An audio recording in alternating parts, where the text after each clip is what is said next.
So ayan mga kabarya, meron na naman po tayong bagong coins na nahunt ngayong araw na ito. At gusto ko lamang pong i-share sa inyo para alam nyo po kung sakaling kayo ang makakuha nito. At ito po yung tinatawag na 1 peso NGC na year 2018 na semi black tone. At ito po mga kabarya ay may mga nagko-collect din ng mga kolektor.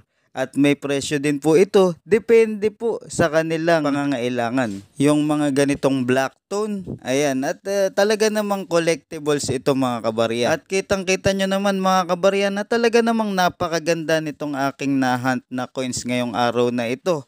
Dahil kahit na black ito ay napakagandang koleksyon. At may mga pailan-ilan na kolektor na nagko-collect nito at handa po silang bilhin sa presyong gusto nila. Depende po sa kanilang pangangailangan. Maraming salamat po.